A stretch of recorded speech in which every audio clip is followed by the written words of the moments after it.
आर्यावर्त, जिसे वर्तमान समय में भारतवर्ष के नाम से जाना जाता है, अतीत में अपनी उन्नत ज्ञान परंपरा, शौर्य और समृद्धि के लिए संसार का सिरमौर रहा है। ज्ञान, जिसने विज्ञान की भौतिक ऊंचाइयों का अन्वेषण तो किया ही, आत्मिक ज्ञान की गहराइयों का भी स्पर्श किया है। आत्मिक ज्ञान की यही उत्कृष्ट परंपरा आध्यात्मिक चेतना से ओतप्रोत रही है। आध्यात्म की इसी उत्कृष्ट ऊर्जा का प्रभाव है कि आज भी हिमालय प्रांत ऊर्जित है, दिव्य भव्य है, पावन है। हमारे प्राचीन धार्मिक ग्रंथों में बृहत्तर आर्यावर्त में स्थित जिन 108 क्षेत्रों को परम पावन स्थानों के रूप में मान्यता प्राप्त है, उनमें से 4 वर्तमान उत्तराखंड में अवस्थित हैं। पहला हरिद्वार, दूसरा ज्योतिर्मठ या जोशीमठ, तीसरा बद्रीनाथ और चौथा देवप्रयाग।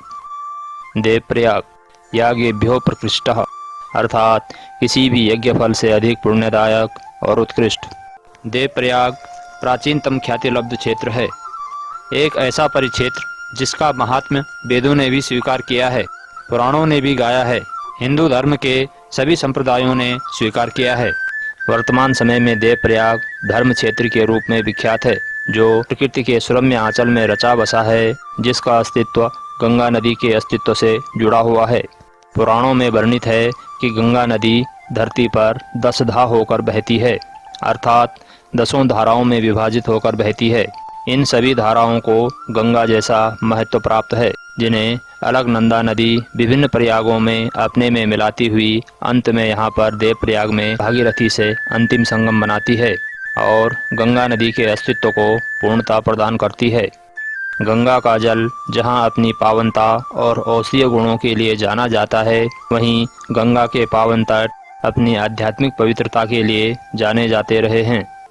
यही कारण है कि गंगा तट से 2 कोस तक की दूरी के क्षेत्र को गव्यूति कहा जाता है, जो आध्यात्मिक साधना के दृष्टि से परम पावन है और निवास के लिए भी सर्वोत्तम माने जाते हैं। परम पावनी गंगा के इन्हीं किनारों पर कई दिव्य विभूतियों ने जन्म लिया है, जिनके द्वारा प्रसारित ज्ञान की परंपरा आज भी अक्षुण्ण है। स्वर्गीय श्री चक्रधर शर्मा जोशी जी ज्ञान की उसी परंपरा के परम पिपासु पथिक थे। वर्तमान समय में देवप्रयाग को स्वर्गीय श्री चक्रधर शर्मा जोशी जी द्वारा स्थापित नक्षत्र वेधशाला के लिए भी जाना जाता है। वेधशाला तक पहुंचने के लिए हमें संगम तट से ऊपर दशरथांचल नामक पहाड़ी पर चढ़ना होगा। अगस्त 1946 में स्थापित इस वेधशाला ने समय के कई कालखंडों को पढ़ा है, उन्हें अपने पंचांगों में गढ़ा है। स्वर्गीय श्री चक्रधर शर्मा जोशी जी भारत में ही नहीं, विश्व भर में ख्याति प्राप्त ज्योतिषी थे। नक्षत्रों के परम ज्ञाता के रूप में उनकी ख्याति विश्व भर में फैली हुई थी। 27 दिसंबर 1909 को जन्मे नक्षत्र वेधशाला के संस्थापक श्री जोशी जी के द्वारा ही देवप्रयाग में राजकीय महाविद्यालय की स्थापना भी की गई। संसार भर से अपूर्व ख्याति समेट लेने के बाद आचार्य श्री का देहावसान 16 अगस्त सन 1980 में हुआ। इस वेधशाला को उनका पवित्र स्मारक कहा जा सकता है, जिसकी समुद्र तल से ऊंचाई 2123 फीट या 674 मीटर है। यहाँ हर दिन जिज्ञासु शोधार्थियों एवं विभिन्न विद्यालयों के छात्रों एवं अध्यापकों द्वारा भ्रमण कर उनके व्यक्तित्व व कृतित्व के बारे में महत्वपूर्ण जानकारियाँ एकत्र की जाती हैं। वर्तमान समय में उनके सुपुत्र श्री प्रभाकर जोशी जी, जो जाने माने पत्रकार हैं, के द्वारा संस्थान की रेख व प्रचार प्रसार का कार्य देखा जा रहा है। आइए उन्हीं के निर्देशन में संस्थान की विशिष्ट विशेषताओं का अवलोकन करते हैं। यहाँ शक्तिशाली आधुनिक दूरबीन यंत्र से लेकर प्राचीन पद्धति से ग्रह नक्षत्रों के अन्वेषण व परीक्षण से संबंधित यंत्रों को सहेज कर रखा गया है। साथ ही हजारों की संख्या में प्राचीन हस्तलिखित तथा मुद्रित ग्रंथों को भी संरक्षित किया गया है। यहाँ रखे गए प्रमुख यंत्रों में सौरमंडल की प्रतिकृति, सूर्य घटी जिसे धूप में रखकर छाया के आधार पर समय का ज्ञान किया जाता है, जल घटी जिसमें भरा गया पानी बूंद बूंद टपकता रहता है, जिसके आधार पर समय का ज्ञान किया जाता है, ध्रुव घटी जिससे ध्रुव तारा के आधार पर समय ज्ञान किया जाता है, आदि प्रमुख हैं। यहाँ प्राचीन ही नहीं नवीन पुस्तकों का भी समृद्ध संसार है, जिनमें से लगभग 3000 पुस्तकें हस्तलिखित हैं, जिन्हें कागज़ों से लेकर ताड़पत्रों पर लिखा गया है। लगभग 2500 पुस्तकें मुद्रित रूप में हैं। ये मुद्रित तथा हस्तलिखित पुस्तकें साहित्य, ज्योतिष, आयुर्वेद, धर्म, दर्शन, राजनीति, विज्ञान संबंधी सभी प्राचीन व आधुनिक विधाओं से संबंधित हैं। यहाँ पर हमें 100 साल पुरानी लिखी गई गीता के भी दर्शन हुए, जो एक पृष्ठ में गोल आकृति में लिखी गई है। इसे मात्र दूरबीन के द्वारा ही पढ़ा जा सकता है। पुष्प की आकृति में एक पृष्ठ पर लिखी गई दुर्गा सप्तशती नामक पुस्तक के दर्शन भी हर्षित विस्मित करने के लिए पर्याप्त हैं। इसे भी दूरवीक्षण यंत्र की सहायता से ही पढ़ा जा सकता है। ज्ञात रहे कि दुर्गा सप्तशती नामक पुस्तक में श्लोकों की संख्या 700 है। प्राचीन समय में कालगणना के आधार पर बनाई जाने वाली जन्म पत्रिका का एक नमूना भी यहाँ अवलोकन के लिए रखा गया है। यहाँ पर संस्कृत में लिखी गई रामायण प्रदीप की मूल हस्तलिखित प्रति भी सुरक्षित है। ऐसे ही और भी बहुत सी पांडुलिपियों का अवलोकन आप यहाँ कर सकते हैं। कुछ दुर्लभ प्राचीन कलाकृतियों को भी यहाँ सहेज कर रखा गया है। यह आकर्षक चित्र है जिसे सोने के पानी से बनाया गया है। यह चित्र पीपल के पत्ते पर बनाया गया है। यह सुंदर चित्र हाथ से कूचियों के द्वारा बनाया गया है। यह चित्र राजस्थानी पेंटिंग का एक सुंदर नमूना है। यह अंतरिक्ष की प्रतिकृति है। इसमें नक्षत्र व उनके द्वारा बनाई जाने वाली राशियों का चित्रांकन किया गया है। कुछ दुर्लभ मूर्तियों को भी यहाँ पर देखा जा सकता है। यह तार के द्वारा बनाई गई कलाकृति है। यह भव्य कांस्य प्रतिमा है।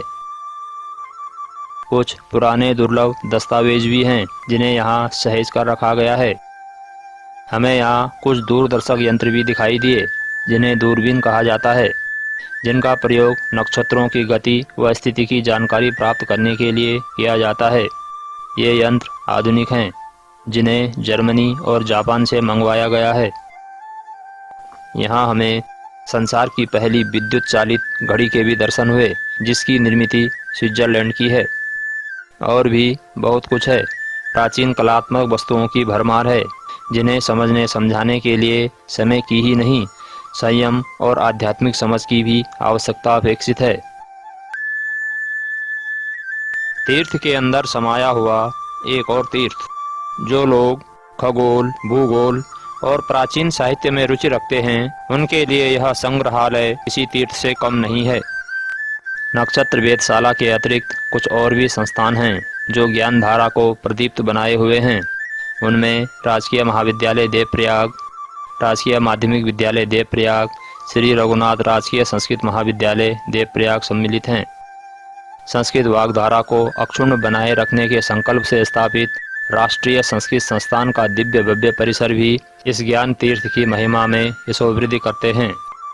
ज्ञान जो विज्ञान, राजनीति और समाज से संबंधित असंख्य विधाओं के रूप में विद्यमान है, संसार भर में बिखरा पड़ा है। लेकिन बात अगर धर्म और अध्यात्म की हो तो देवप्रयाग अपने आप में अद्वितीय है।